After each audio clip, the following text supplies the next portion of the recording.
What is going on? AFC East Roundtable and Roundtable Sports. I am the host right here talking about the New York Jets because we are in the offseason, baby. Shout out to everybody tuning into the Jets Roundtable, the best individual roundtable on this YouTube channel. I don't give a damn that the Bills and the Dolphins are in the playoffs, and of course the Patriots don't have one because what are people going to talk about? Bye, Bill Belichick! See you later. Can't wait to talk about that in this show. And we got the usual suspects joining me to break down the Jets offseason and preview the Bills matchup against the Steelers, preview the Dolphins matchup against the Chiefs, and talk about the New York Jets offseason, where they're going to go in the draft, where they're going to go in the trade market, maybe free agency, and all things New York Jets, and more importantly, the AFC East. So that being said, let's bring in the usual suspects. We got Ryan, Matt, and Jake. Welcome back to the Jets Roundtable. It's been great to have you guys on here. This is like episode, I don't even know at this point. It feels like 6 or 7. We're killing it.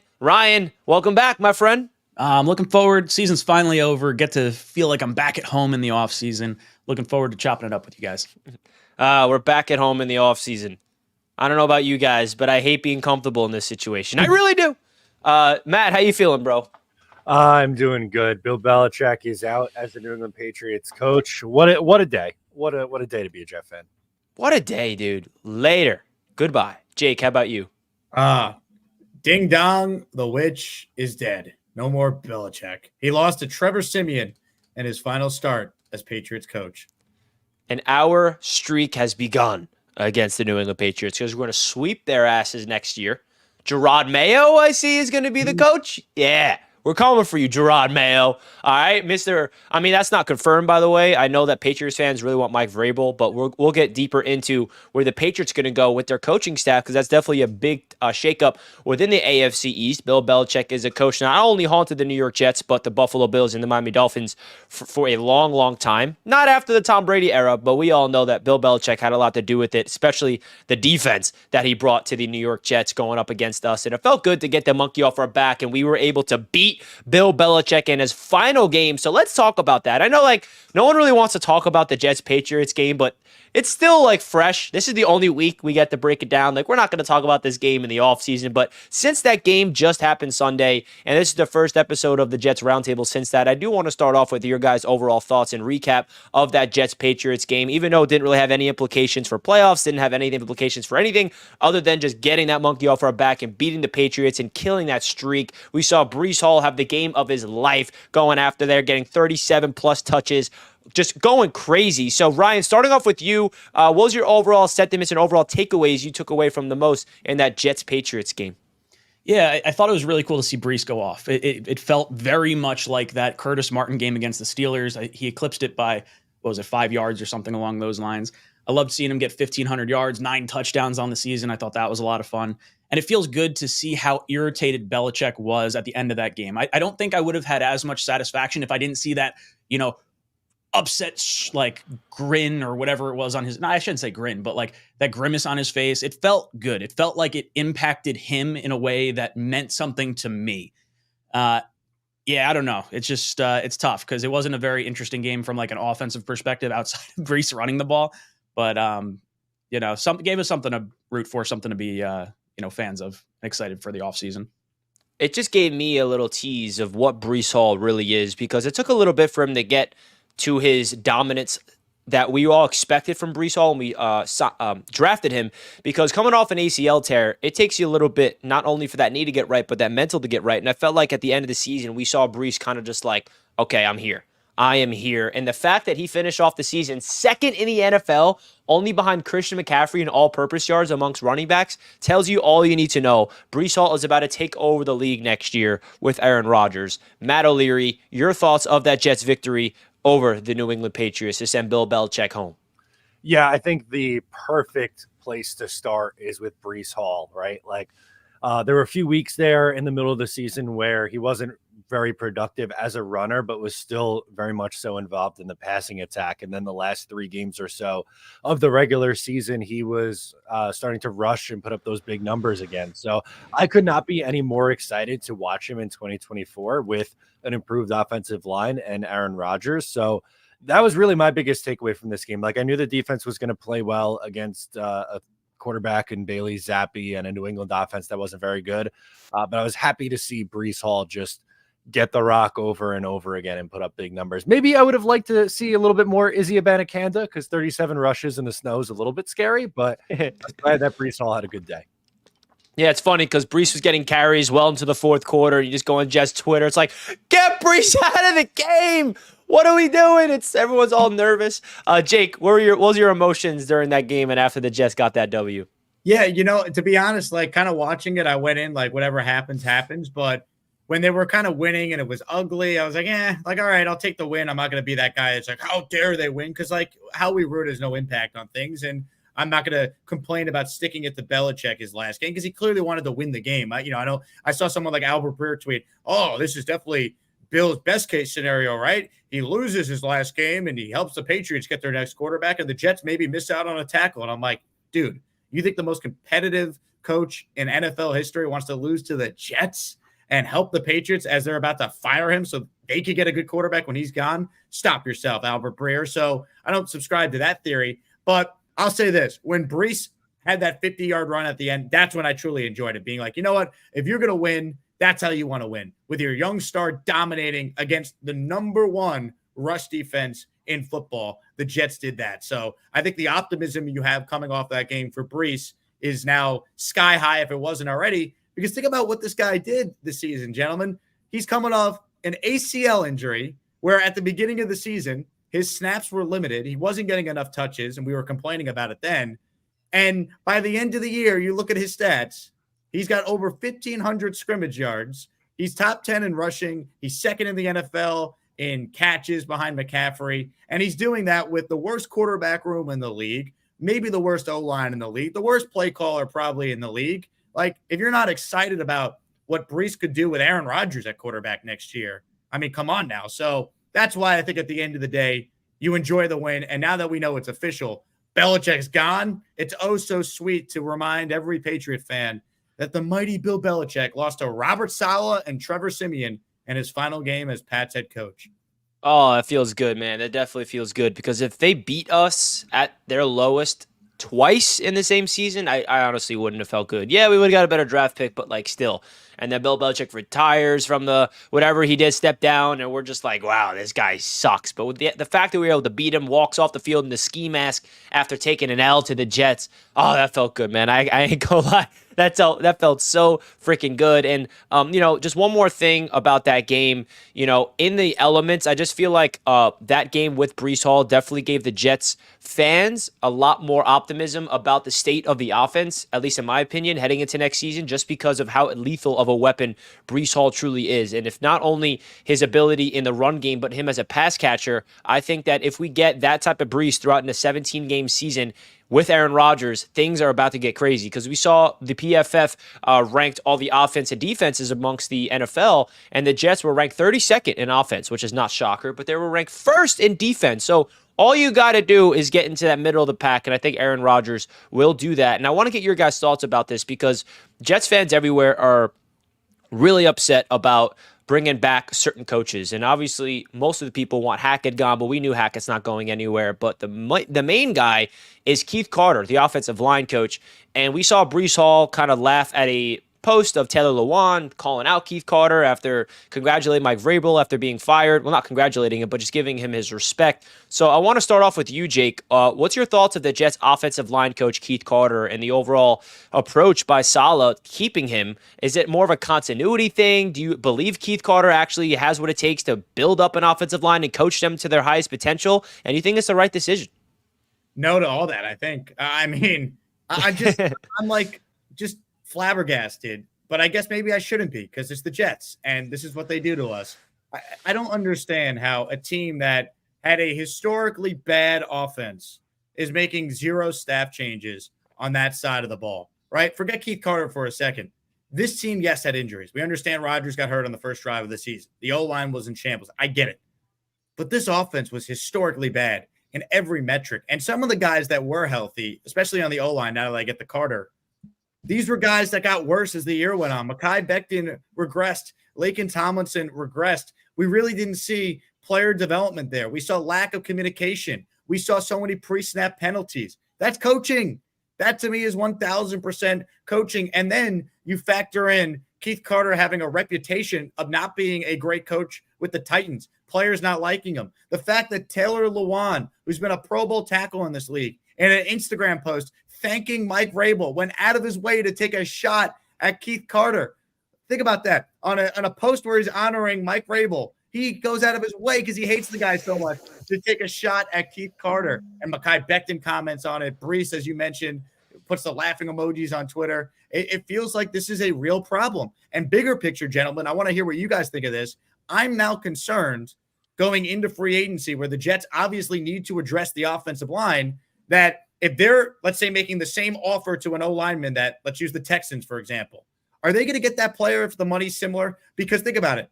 The MetLife playing surface is terrible, and you have more taxes in New Jersey, and you have a bad O-line coach. So the Jets, if they make a similar offer for any O-line free agent, why would that guy want to come to the Jets? Sure, you have Rodgers, but all those other factors play a part in this. So I don't like where this team is headed, needing to address O-line and keeping an O-line coach that people around the league don't like. I think that's going to hurt them when they're trying to get talent at that position to fix this O-line. Wow, I mean, you bring up great points, and that just makes me even more pessimistic about the current state of the offensive line heading into the offseason. I mean, gosh, Matt, what's your thoughts about this whole mess of not only the offensive line player-wise, but the coach? I think Jake brings up a phenomenal point. It's something I talked about in a video yesterday as well, saying, okay, you need to find 2, maybe 3 new starters on the offensive line, depending on what you want to do with Laken Tomlinson.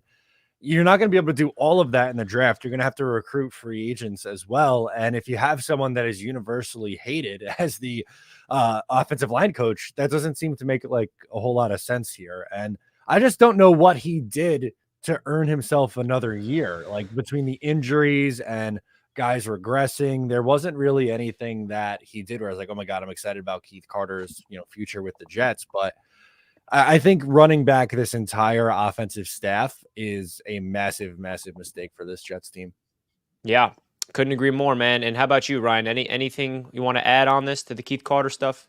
Yeah, I mean, clearly the players are feeling away, not just Brees and Mekhi, but you see Sauce and Garrett calling out, coaches in a respectful way. I like the way they handled it and everything, and they didn't specifically call out any one position group or coach or anything like that. But the players clearly feel like there's more talent on this team than what we're getting out of it from the coaching staff and whatnot. So for me, Jake hit it right nail on the head.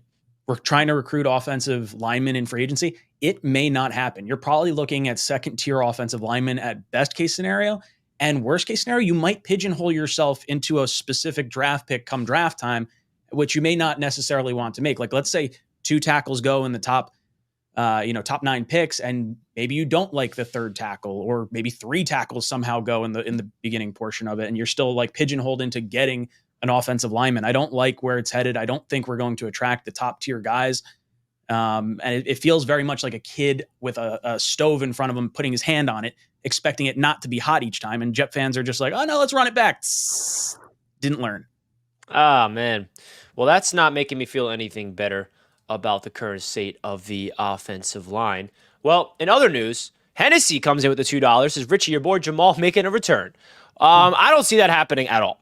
I know that there's some speculation about him liking a tweet, and I mean, It's off season when you are starting to read into some liked tweets. And there's another liked tweet that we're going to bring up in this Jets roundtable. Don't you guys worry.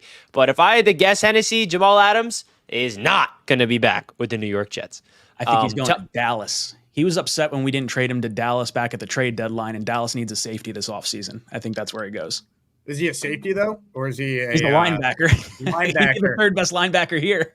Right? I mean, come on now. I mean, he's more of a liability in pass coverage than Ryan Gosling and Remember the Titans. Oh my gosh. Tony says, are we changing the jerseys? There's a lot of speculation around that. We already talked about it. I think that it's definitely a possibility. It makes a lot of sense from a business standpoint. It makes a lot of sense from a rebranding standpoint. And I think if we change it, it'll look very similar to this one right here behind me, Breece Hall. But hey, nothing's confirmed yet, and that won't be announced until midway through the offseason if it does happen. But Tony and Hennessy, thank you so much for the generous super chats.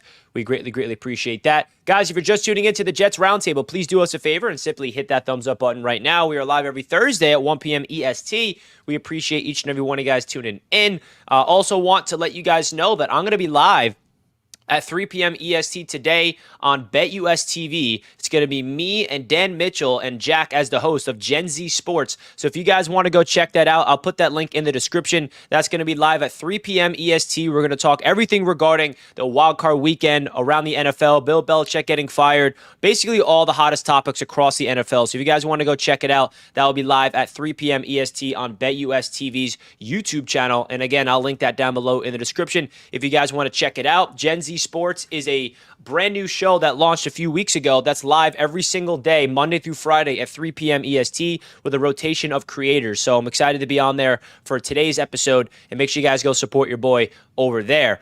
Now, the last thing about the Jets I want to get into, and then we'll go deeper into some AFC East stuff, is the whole speculation around Devante Adams is already heating up. It's already here. He's already a Jet in some Jets fans' eyes, and maybe I'm guilty of that.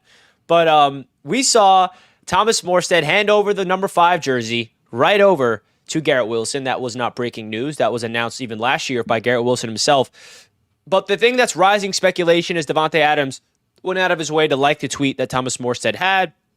And then Thomas Morstead quote tweeted an edit of a Jets fan who literally had a picture of Devante Adams over Thomas Morstead's face. So the speculation's there. And listen, the speculation was there even before that whole Twitter drama happened, because at the trade deadline, Joe Douglas called up the Raiders and wanted to get Devante Adams, but it takes 2 to tango. And the Raiders were not interested in trading away Adams, where Joe Douglas was very interested in bringing him in at this year's deadline. So I want to get your guys' thoughts. Do you think Devante Adams is very likely to be a New York Jet? And just from the standpoint of the Jets organization, is that the smartest move to go after him, or is there other guys you prefer them to target? Because obviously we want to build up this wide receiver core. Mike Evans is available in free agency, T. Higgins, even a guy like Calvin Ridley. There's a lot of different names to go into the market for, but is Devante Adams the right guy for this opportunity because of the chemistry he has with Aaron Rodgers, because Garrett Wilson was compared to him all offseason, or would you guys rather go another route at wide receiver? So Matt, we'll start off with you.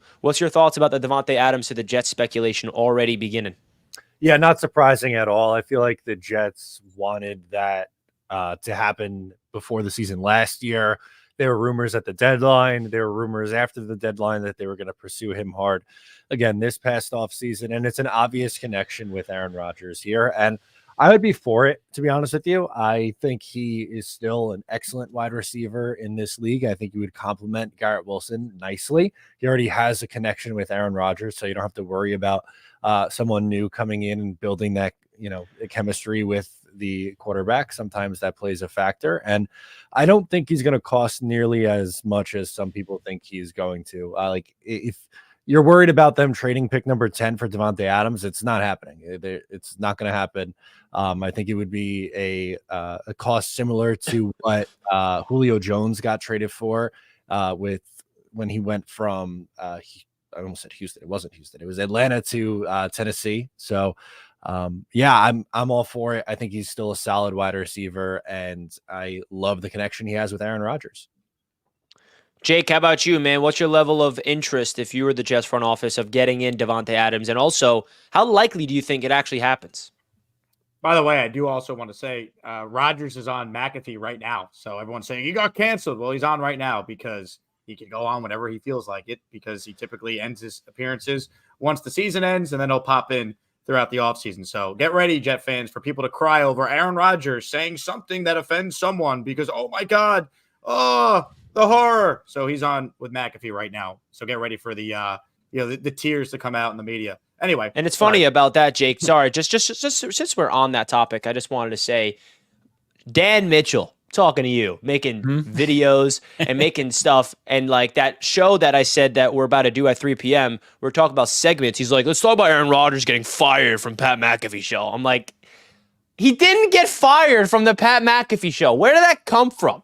Like, he's always been on the show he ends his tenure with the Pat McAfee show every year when his team is eliminated. That's never been thing. And the media loves spinning these false ass narratives about that, which just drives me nuts. So I just had to shout that out because this proves my point even more. So Jake, I had to follow you up on that. Yeah, the floor is yours though. So ridiculous. You have like Dan Graziano being like, he's a con artist and he cons everyone and he's a liar. He's this, he's that. Meanwhile, he's more accurate about everything he said than you've ever been, Dan Graziano, who can't get any story right or get anything reported other than just giving his own opinion these days. But okay. Aaron Rodgers is the bad guy, even though he has it what really bothered me, final point on this. He said yesterday on ESPN radio that, well, Rodgers, he's been conning his teammates. Everything I hear from people in the building is how great he's been. But just wait, he's a great con artist. It's coming. It's like, okay, you mean the same guys on the team that voted him most inspirational? Yeah, okay, Dan. Keep going with that one, bud. So the coverage of Rodgers drives me nuts. I'll say that. But as far as Devante, Richie, I mean, I'm in on him. I wouldn't trade a first-round pick, certainly this year or next year. I think I'd be willing to trade the Jets' third this year, maybe a 2 next year. And you assume Adams would redo his contract for cap purposes and flexibility. But I don't want to trade a 1. And I don't know if they could get it done without a 1. I think maybe they could because he's older, making money. But I think that's kind of what you got to look at, as Matt was bringing up other trade scenarios. I want him, but I'm not moving heaven and earth to get him. They got to have a good plan B and C in case the Raiders might just say, hey, we're moving forward with him. We don't want to trade him. How about you, Ryan? What's your level of interest in Devante? So it's going to shift. Right now, I don't have much interest in Devante Adams because I don't want to give up a pick for him. But and looking at like the free agency landscape, there's a lot of wide receivers that are incredibly attractive. But are these guys going to get tagged? T. Higgins, T. Higgins, Mike Evans, Pittman, Ridley, all those guys could, theoretically get franchise tagged and they come off the market. And now you're talking about like, okay, did Keenan Allen get cut? Do you like Darnell Mooney? Do you like Hollywood Brown? Do you like some of these other kind of names that are sort of out there? Hopkins, I think, was only on a 1-year deal. But like once you start getting down beyond like the top 4 or 5 guys, now Devante Adams starts looking a lot more appealing. And I agree with Jake. I think it's probably going to cost us a 2025 second round pick realistically. And I don't know if the Raiders are going to want to move him for that because it's a heavy contract. It's a $40 million dead cap hit for them if they move him this year. Any team taking him on is fine because it's only $17.5 million against your cap on a 1-year deal. And then you would think would restructure that and make it like a 2 or 3 year deal, whatever, to align with like Rodgers or wherever he would end up. But I don't particularly want to give up a premium pick for him. But if it was a 2025 second round pick and all the other receivers that we're talking about in free agency are off the, not available, I'm fine with it. I think it makes a lot of sense. Devante Adams is a number 2 wide receiver. I'd sign up for that all damn day.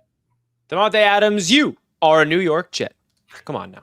Douglas with a $10 super chat already posed this question to Matt and Ryan. Haha, Matt Ryan, get it? But any Super Bowl matchup Jake and Richie want to see this year? I want Browns versus Lions, 2 old school NFL franchises that have never been to a Super Bowl. Jake, is there any specific matchup you're looking forward to or rooting for rather in this year's Super Bowl?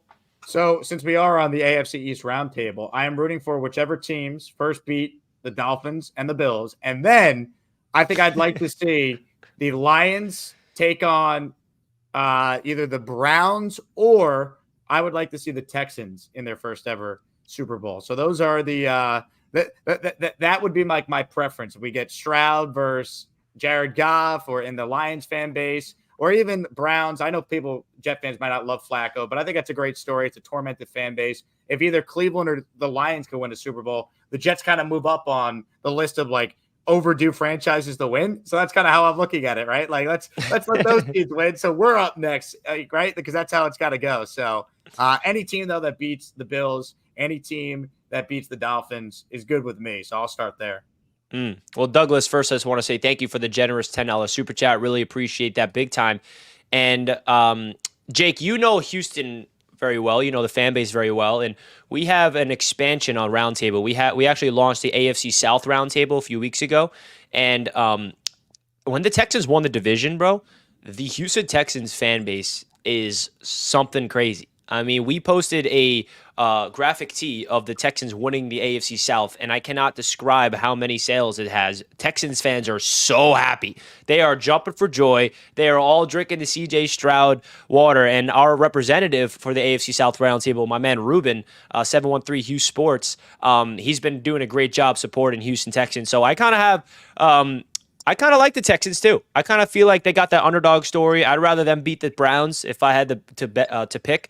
So I kind of like CJ Stroud, especially the way the Jets made him look. It's like, yeah, I like you, CJ Stroud, but we made you look like you suck. But that's what we do. Yeah, well, to your point too, Richie, like it's a franchise that's undercovered nationally. Like there aren't a whole lot of content creators. There aren't a whole lot of people that like are always like talking about the Texans on any of the mainstream shows. So it doesn't shock me that you guys made an awesome shirt and their fans are like, this is great. Like finally something for us. And they ate it up. And the other reason why I wouldn't mind seeing Houston win, because I think it just shows you how quick you can turn things around if you get the right quarterback and pair it with the right coach. Look, D'Amico has done a really good job, but I mean, he has CJ Stroud as his quarterback. And that's so much of things here. And like, look, I know we're all down on Saleh and I get it. He's got to get better. But to be fair to him, if Robert Saleh's team drafted CJ Stroud second overall instead of Zach Wilson, I think it's a different story. So it's kind of like the blueprint the Jets could follow next year. Good defense, get the quarterback figured out, and you got a shot. With Rodgers here next year healthy, the Jets will have a shot, just like the Texans, who had been the worst team in the league since 2020 record-wise. Here they are hosting a playoff game on Saturday. Very interesting stuff. And I got to admit, even though they are an AFC team, I have been a big fan of Lamar Jackson for a while. Even when he won his MVP and he got a lot of slander thrown his way, I always didn't understand the slander, and I feel like it would be cool to see Lamar get a ring. Like, even though it is AFC, and I'm not a Ravens fan by any stretch, just Lamar in general, and I like Harbaugh. So that's one of the teams I feel like, even though they are like the front runner and they're like the best team of football, it kind of feels like one of those you're Ravens. We want to see underdogs. I like what Lamar Jackson brings, and on the NFC side of things, definitely the Lions. I think that's a really cool story, even though the Rams-Lions game is going to be really interesting. So speaking of wildcard weekend, let's get into this previews of the matchups within the AFC East, because we got two games in the AFC East, and it does drive me nuts that we're talking about this, because let's be honest, folks, we all wanted the Jets to be in this dance, right, at the beginning of the season. So that's first and foremost. But first, I want to get your guys' thoughts of this matchup.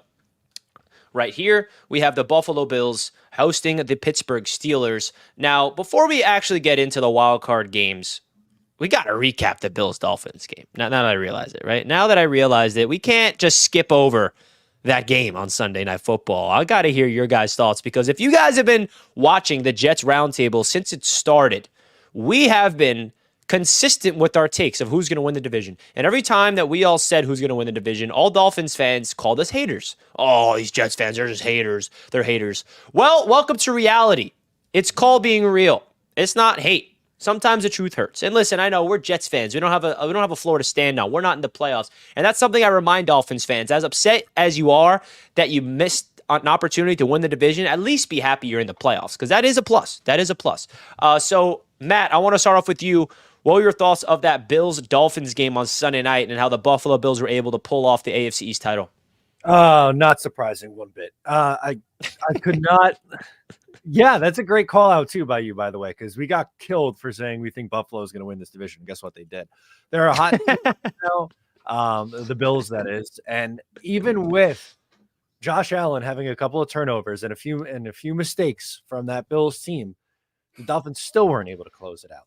So I don't like their chances on the road in negative 20-degree wind chill weather in Kansas City. So from division leaders the whole way to a wild card to good luck, you're going to play in the freezing cold as a team from Miami. What a fall. What a fall from grace. Ryan, what were your thoughts from that AFC East championship game, if you will call it that? Dude, the Bills tried every which way to allow Miami a chance to win that division, and they gave away, 3 turnovers by Josh Allen? But Allen and the Bills dominated. They got down the field on the Dolphins consistently. You know, obviously the special teams punt return was a massive swing point in that game. But you look at just before halftime, they get the stop on the 1 yard line. The Dolphins do. That could have been a touchdown. Like, that game very easily could have gotten out of hand. And I don't think Miami has the health right now to compete with the top teams in the league. I don't think when they're healthy, they have the right stuff to compete with the top teams in the league. They've beaten, one team over 500 in the last year and a half. So I'm not high on the Dolphins at all. Not that I'm like super crazy about the Bills, but the Bills basically got a first round bye going against the Steelers this week with no TJ Watt. So I think the Bills do probably win. I think the Dolphins have a shot at winning. I think speed's still going to be lethal, and they're really good at run blocking. So I could see them ride Achane all the way down to a victory in Kansas City, but I don't think they're getting much further beyond Kansas City if they do.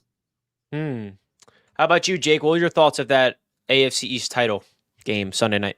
Yeah, I mean, I just think it once again just exposed the Dolphins for being a team that is just not nearly as good as what their fans think they are.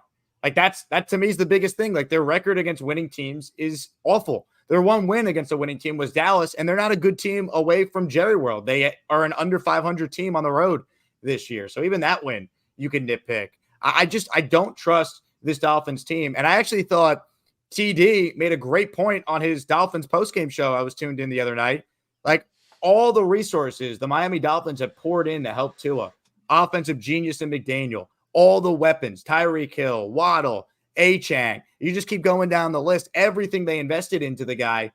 And what? They finished with 10 wins, only one more than what Brian Flores did in back-to-back years when he was the Dolphin coach. So I know everyone loves McDaniel, but I mean, he can only do so much, I guess, if Tua is Tua. And I have major questions about Tua because you look at Tua's numbers against good teams, they're terrible. He basically puts up all his big, lofty numbers against bad football teams. And until he goes out there and beats some good teams, I just have major doubts just how good this Dolphins team is. I think Kansas City's going to beat them. And how did they dial up Chase Claypool as like the guy they're throwing to in crunch time? Like, that doesn't make any sense. Yeah, bro, for real. And the crazy thing about it is, I'm not even lying. Like, not all Dolphins fans, but there's a lot of Dolphins fans that are over Tua. Like, they're like, all right, let's get Justin Fields. Let's go after this guy. I'm like, wow. Like, that's crazy because, and there's also some Dolphins fans, we were talking about this last night on the Roundtable, and even TD said it. It's like, if they win against the Chiefs and then lose the next week, that's going to commit this team to Tua long term. And do you want to do that? Like, do the Dolphins want to commit to Tua long term?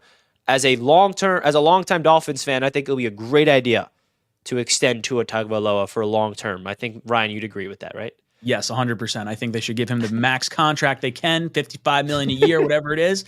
Just pony up all the dollars. I'm going to be so hurt. I'm going to be so upset if I got to go against Tua. It's the same way I sort of feel about Josh Allen. Like, Josh Allen, I think is a really good quarterback and a dangerous weapon, but I don't trust Allen or Tua in crunch times of games, which makes me feel so much better after having watched Tom Brady for the last 20 years just be cool as ice up in New England. So I'm all about these quarterbacks that are, mistake prone in crunch time.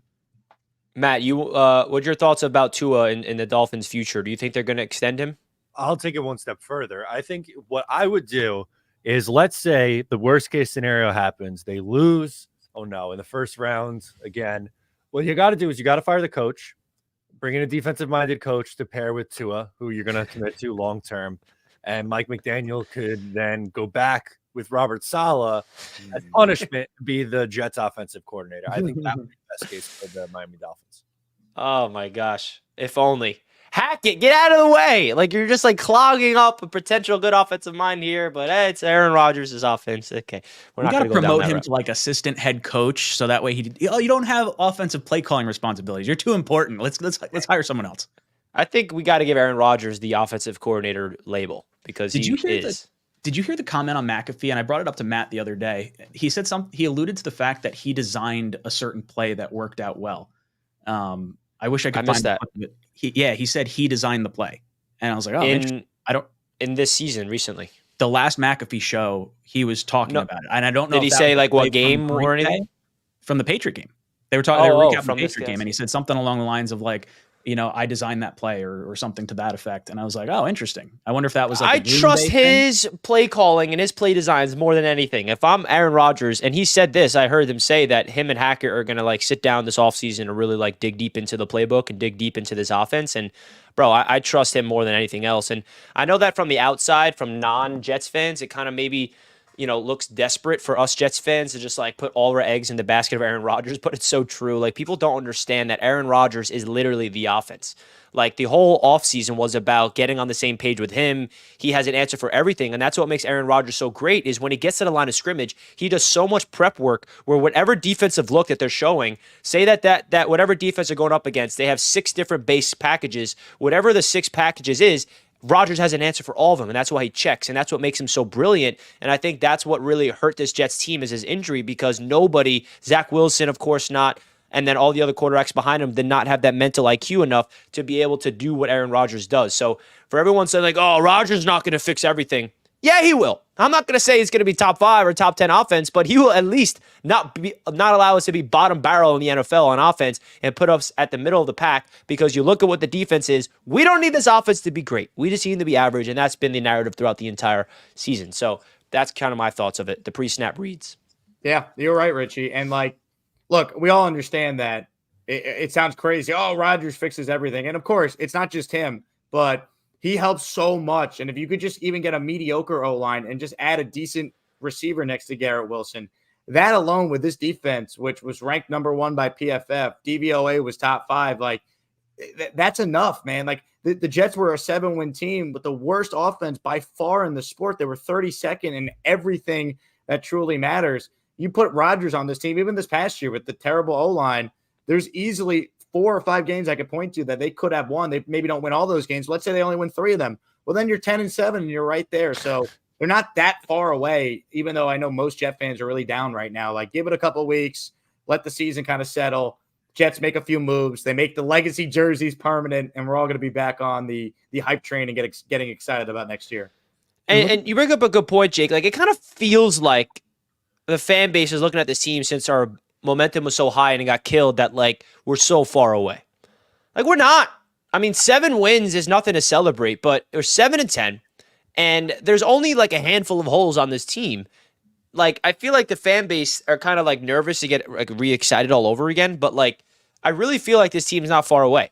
Matt, what's your thoughts? Like, what's your level of optimism? I know we talked about this on the other show, but like, what's your level of optimism kind of headed into this year? It's a little cautious optimism because for me, the offensive line is really scary, and I am afraid the offensive staff could hold back this offense. Now, what I will say is Aaron Rodgers and just any elite level quarterback could help hide some of those issues. So I'm much happier that they're going into it with Aaron Rodgers and not trying, either a rookie quarterback or Zach Wilson or insert backup quarterback here. But overall, I think it's going to end up being fine next season. Love it. V-Man with the $2 says, how does it feel knowing we ended Bill's tenure? It feels good. It feels good, man. I am very, very happy about that, and I know Jets fans should be as well. The fact that he beat us 15 straight times for us to end his season or his career with the Patriots really, really feels good. Even though, I don't know if you guys saw, but I just got to break down the story real quick, a little betting story that I went through during that game. So I never place a bet on a final score prediction, but I thought it's the last game of the year. I have a feeling I know what the score is going to be. And right before the game, I put $10 on the final score and to win $1,800. And on my live stream for the game, I said to everybody, I put a bet in to win $1,800 as the final score, 17-3. The whole stream, I'm saying it's 17-3 is the final score. We need to root for this, guys. We need to root for this. And when it was 9-3, I was like, it's not going to happen. And then when Brees got that touchdown, it was 15-3. And I'm like, go for 2, Salah. Like, just go for 2 because you don't need to, but just do it. And he was going for 2. I'm like, what the? They're going for 2. It's like they know I have money on this. And then Brees gets it. And they got the 2-point conversion, 17-3. I'm celebrating like I just won $1,800. And I'm celebrating. Like, everyone's congratulating me. I'm like, yeah, what a way to end off the season. And I'm like, all right, let me go double check this bet slip to make sure I put this bet in. And I go to see my bet slip, and your boy put 17-6. Oh. What? What? And it was wild because the whole game I was saying 17-3, but for some reason I thought I put 17-3, but it was 17-6. And then when the Patriots had the ball last, I'm like, go kick a field goal. I was like rooting for the Patriots, like go down the field and kick 3 points, and they didn't. So that's why you got to bet responsibly, folks. It's soul crushing. Dude, it was brutal. I literally was like celebrating. I'm like, all the money I spent on Vegas, on going to the Jets games is all paid off. And then it blew up in my face. Isn't that's sad? But hey, that's the life of gambling, my friends. That's the life of gambling. But let's get back into the wild card weekend. Outside of the AFC East, what games are you really looking forward to the most? I mean, in my opinion, I feel like the Rams and the Lions game is kind of the biggest game for me. Just the storyline is perfect. Jared Goff versus Matthew Stafford. But Ryan, is there any game in particular you're really looking forward to? Is it CJ Stroud versus Joe Flacco? Is it the Eagles? See if the Eagles actually plummet because they are 1-4 in the last 5. Bucks are 4-1. Like, which game are you really looking forward to the most this weekend? So you hit the nail on the head. Rams-Lions is the most intriguing one for me because of Stafford returning to the Lions and, playing there, I think is a lot of fun. But if I were to go outside of that, I am really rooting for an Eagles-type run for the Browns, kind of. Like, I would love to see Flacco win a Super Bowl with the Browns, and Deshaun Watson has this crumbling Carson Wentz mentality because the Browns now love Flacco, and it does, Watson just can never overcome the morale boost that Flacco provided, and then that trade just looks even worse for them overall. So I guess maybe that's one thing that I sort of am rooting for. How about you, Matt? Any games that you're looking forward to the most?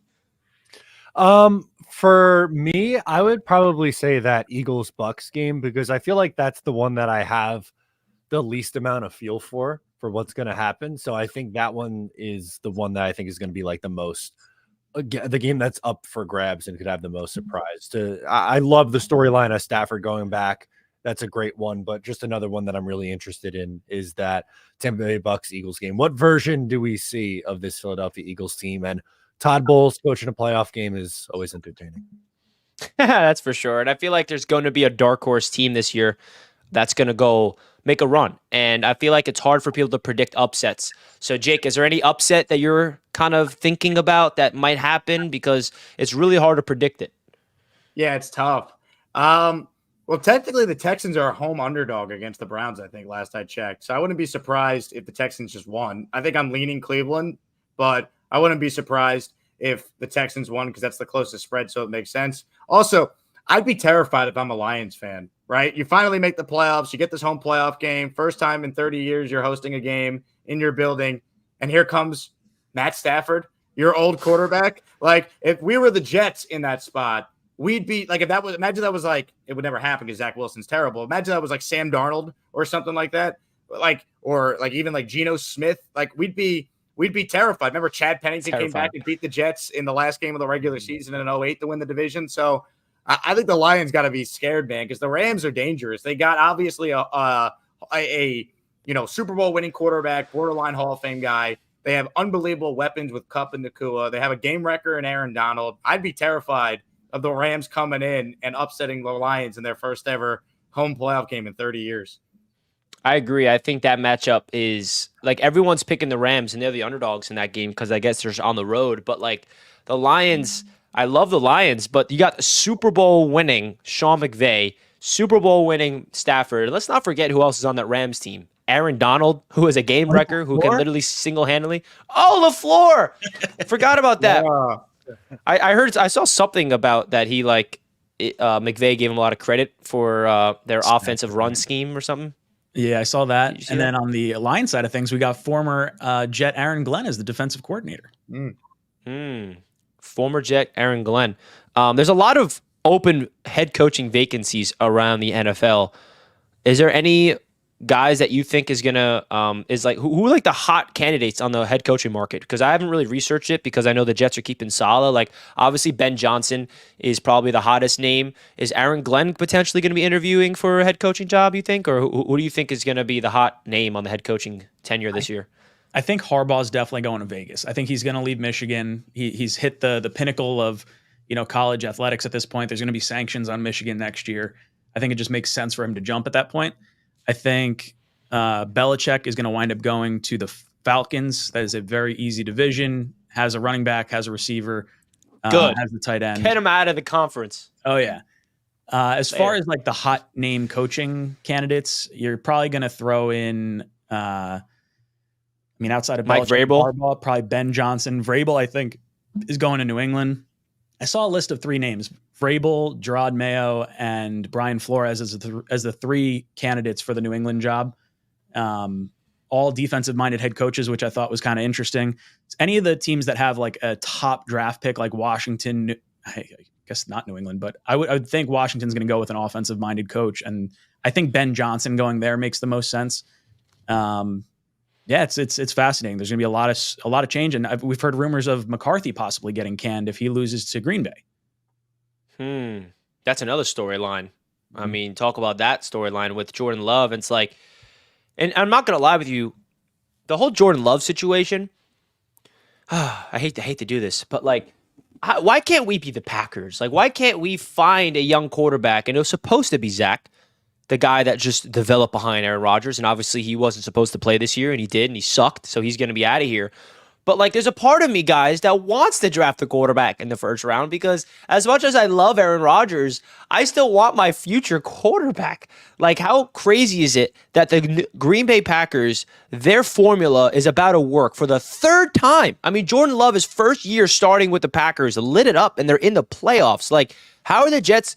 Like, I'm sorry for like thinking into the future here, and I should focus and be happy about Aaron Rodgers, but there's something, I know we talked about this last week or on the roundtable, but like, there's a part of me that's like, draft the quarterback and let him sit behind Aaron Rodgers, and then he'll be the guy when Aaron Rodgers retires. But then again, I'd rather get an offensive tackle and get a wide receiver in the first round to build and win today. So that's where my head's at with this. Anybody have any pushbacks with that?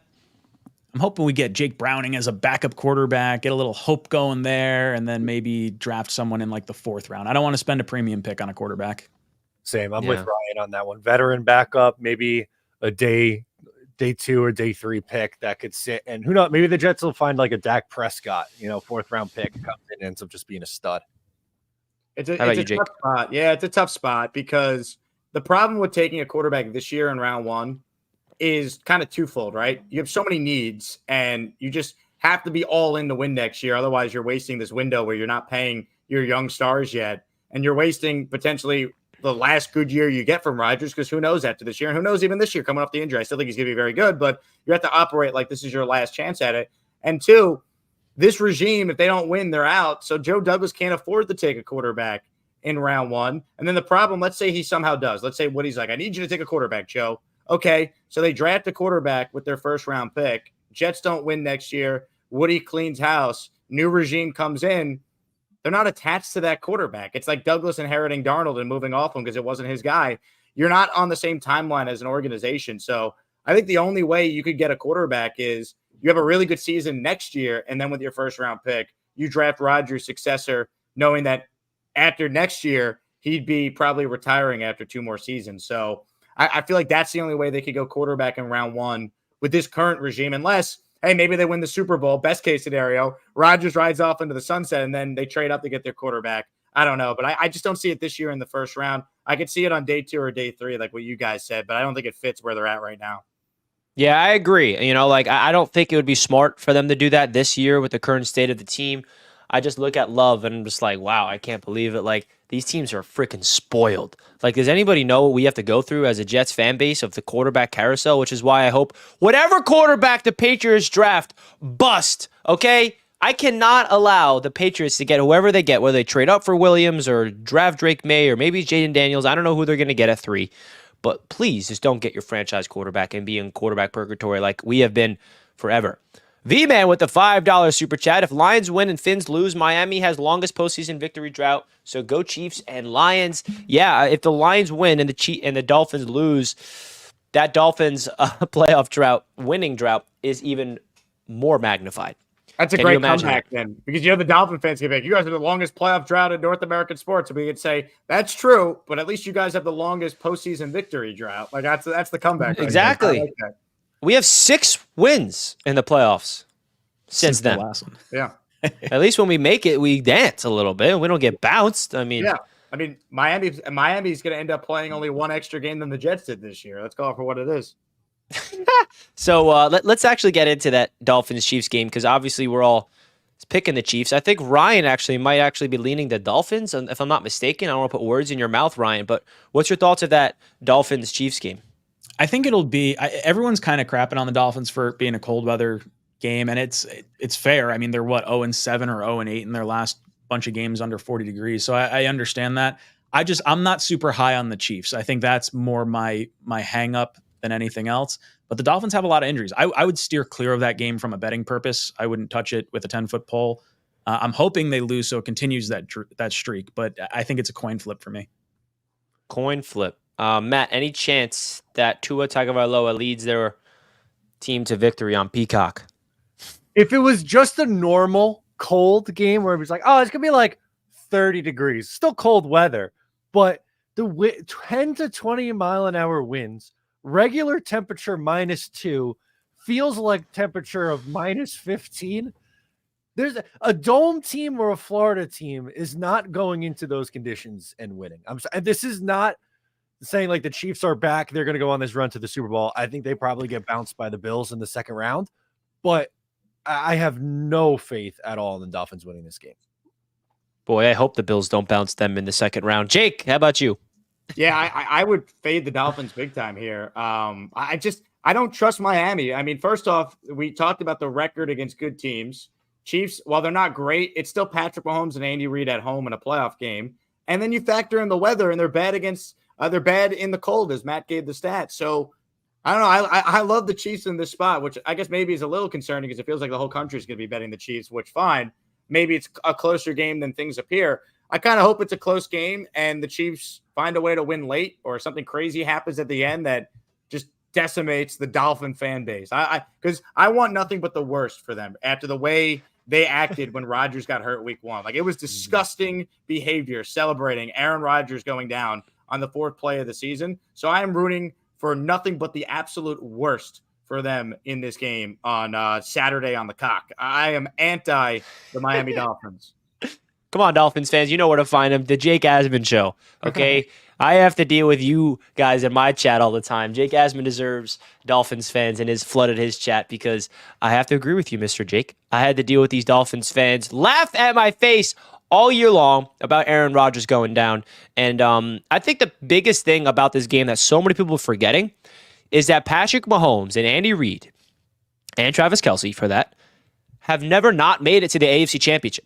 5 straight years. I get it. The Chiefs are like not the same this season. And I'm not even just saying this because they're versus Miami. I was saying this weeks ago. I'm like, dude, I know the Chiefs are kind of like shit in the bed right now in the regular season, but watch them just make it to the playoffs and just go to the AFC Championship and maybe even go to the Super Bowl. I don't know. Like, they just have Mahomes has that magic in him. And could I be wrong? Absolutely. Maybe Mahomes goes out there and just stinks it up. And maybe they really do need to reload those wide receivers because there's a lot of issues over there in Kansas City. But let's not forget, they have one of the best defenses in the NFL. Like, that's something to keep in mind. And the Kansas City Chiefs against the Miami Dolphins offense, the Dolphins offense is great, but they have not proved to be good against good defenses. And that's the one thing that Dolphins fans need to realize. Like, yeah, you scored 70 points in a game. Congrats. I mean, all the good offensive games you had came against subpar defenses. And now we saw what you looked like against the Ravens. We saw what you looked like against the Bills.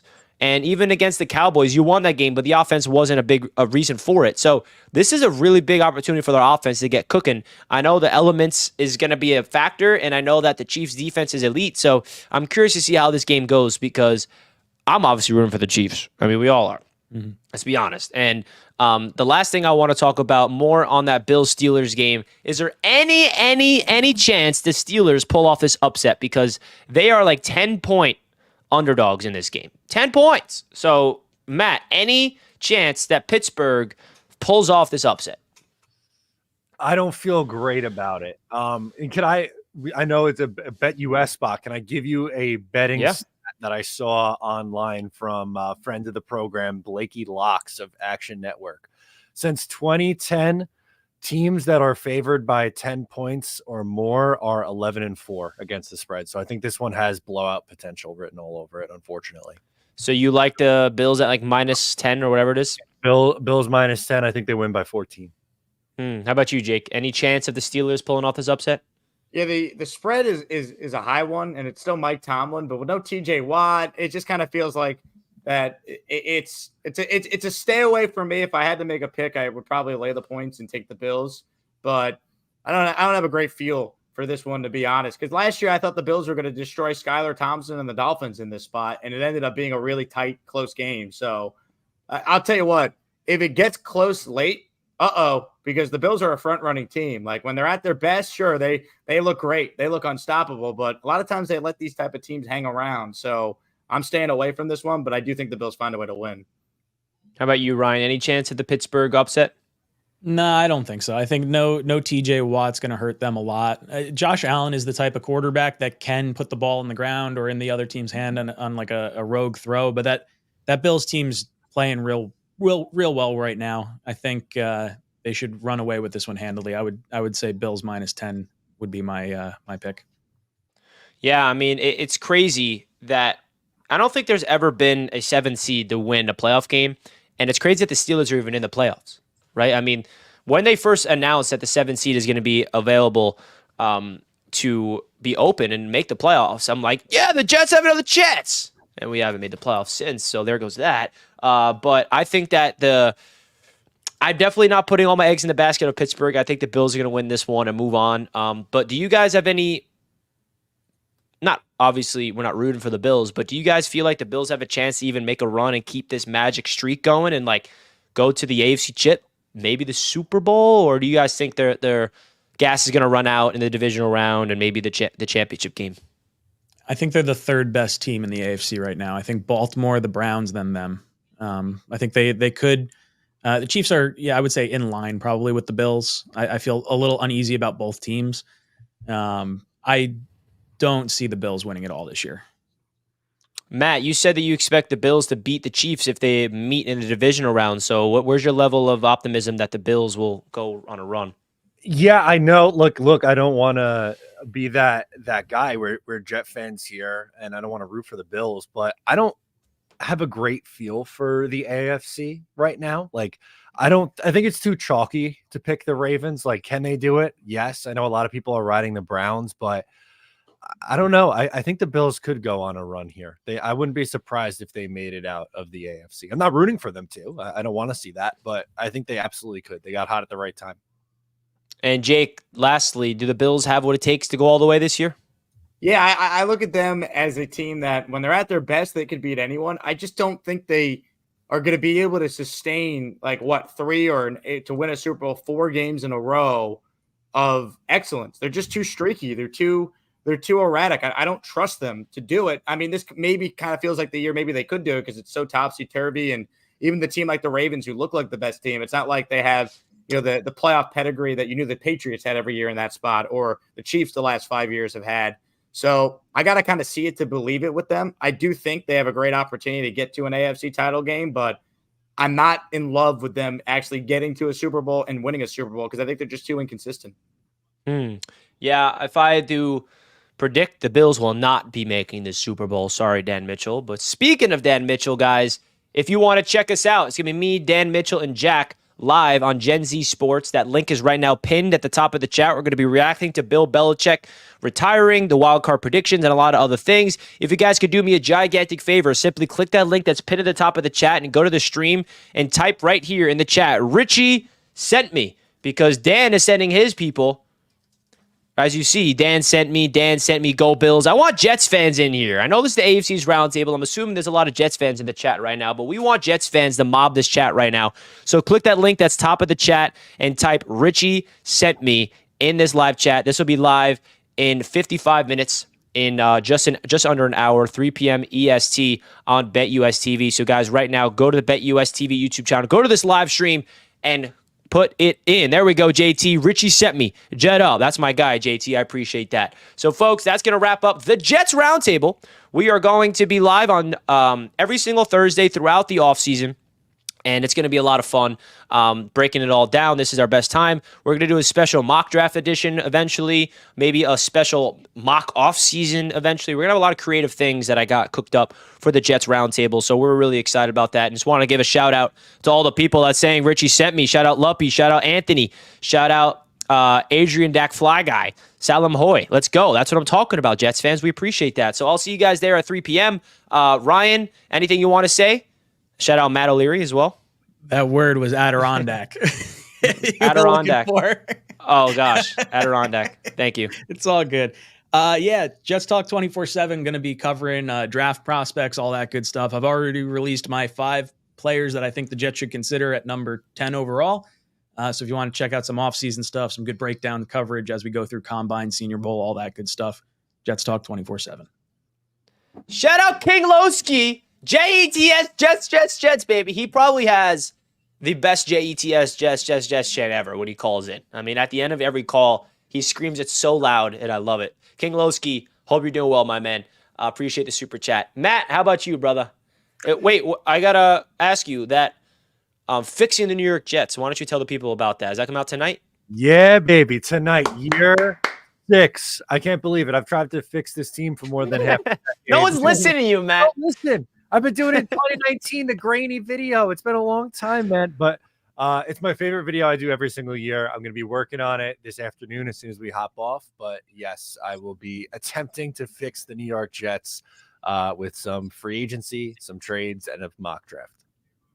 I love it. Hopefully next year you ain't making that video, Matt. I'm just being honest. I don't want you to fix anything because I want it to be fixed already. Jake, how about you, man?